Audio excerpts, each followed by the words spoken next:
4 pré-candidatos, bastidores fervilhando e a eleição presidencial do Grêmio, vocês podem ter certeza que já começou.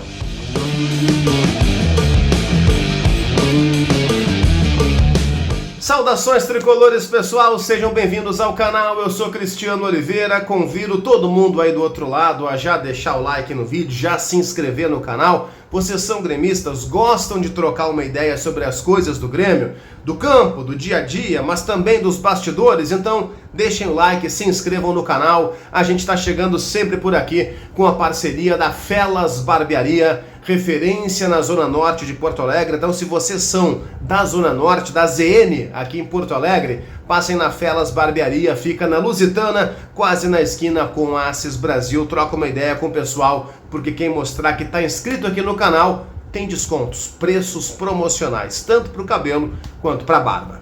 Vamos lá, gente, vamos falar dos pré-candidatos, porque no final de semana algumas coisas se movimentaram, algumas peças do xadrez foram realocadas, digamos assim, nesse tabuleiro que é a eleição presidencial do Grêmio. Eu vou chamar de pré-candidatos, tá? Porque pelo menos oficialmente as coisas ainda não são tão definidas assim. Mas nós já sabemos que a situação vai mandar um candidato. A priori, Alexandre Rossato, hoje vice-presidente de futebol. O Grêmio tem uma oposição ferrenha e feroz no nome do Paulo Calef, que foi situação que iniciou a gestão Alberto Guerra, foi tirado da gestão pelo próprio presidente Guerra e hoje Paulo Calef é o principal nome da oposição do Grêmio. E tem um aliado fortíssimo, Danley. Por quê? Entre outras coisas, além do Danley ser um vitorioso, um vencedor, um cara que dispensa comentários, Calef tem uma dificuldade política no Grêmio. A eleição do Grêmio, é importante que se diga, pessoal, ela é dividida em duas, tá? Primeiro tem a eleição do Conselho, e tu precisa ter nessa eleição do Conselho o número mínimo de votos, que o Calef dificilmente conseguiria, tá? Ou caso conseguisse, seria assim, no aperto.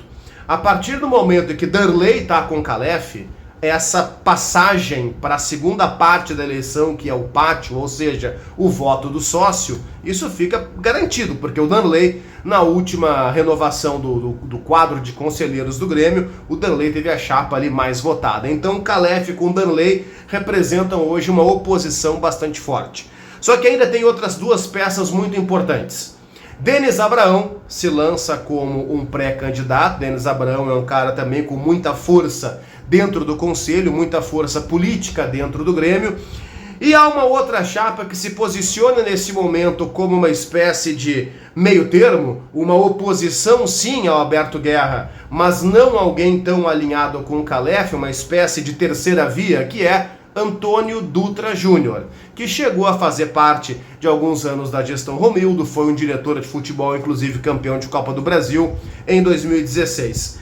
Antônio Dutra Júnior chega com uma outra ideia, uma ideia de aproximar o Grêmio do mercado, dos empresários, e recentemente, mais precisamente ontem à noite, postou nas suas redes sociais, e isso mexeu bastante nesse tabuleiro das eleições do Grêmio, anunciou o apoio de Marcelo Marques, que vocês talvez não conheçam pelo nome, mas sim pela empresa, o dono da Marquespan, que é um cara com muito dinheiro e é um cara que, entre outras coisas, também ajudou na contratação do Suárez pelo Grêmio lá no final de 2022 para a temporada 2023. Esse é um movimento muito bem articulado, porque Antônio Dutra Júnior se coloca, portanto, como uma opção entre os dois extremos. Denis Abraão me parece que com o torcedor não tem daqui a pouco tanta força assim, mas na política do Grêmio ele é muito forte, no conselho o Denis é muito forte. Antônio Dutra Júnior, ao colocar esse nome, ele estabelece uma narrativa que vai com certeza permear a política do Grêmio.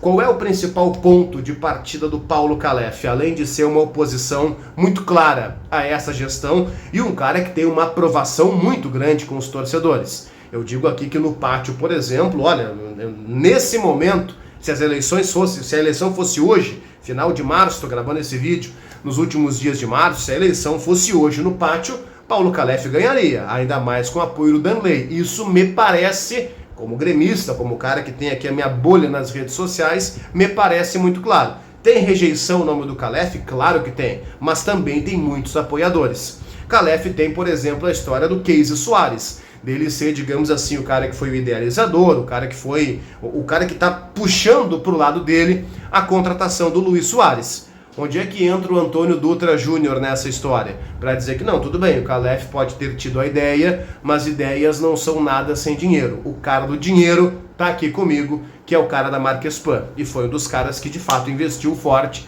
para trazer o Soares. Tem uma peça que ainda não está, pelo menos diante do torcedor, tão bem localizada, que é o Celso Rigo, o outro gremista reconhecido, um cara de muito dinheiro. Então, nesse momento pré-eleição ainda, nós temos as peças se movimentando, nós temos algumas narrativas já começando a ser construídas, outras já bem lapidadas, já bem construídas, e evidentemente que a partir de agora vai se falar de projeto, vai se falar de SAF ou não SAF, vai se falar de aproveitamento de categoria de base, de continuidade ou não. Vai começar a partir de agora, ou vão começar a partir de agora os debates a respeito do futuro do Grêmio. É preciso que o torcedor tenha muita inteligência e perspicácia, porque o movimento político ele já começa a ferver, os bastidores do Grêmio estão enlouquecidos nesse sentido, e eu torço sinceramente para que isso não entre no vestiário, mas eu acho muito difícil não entrar.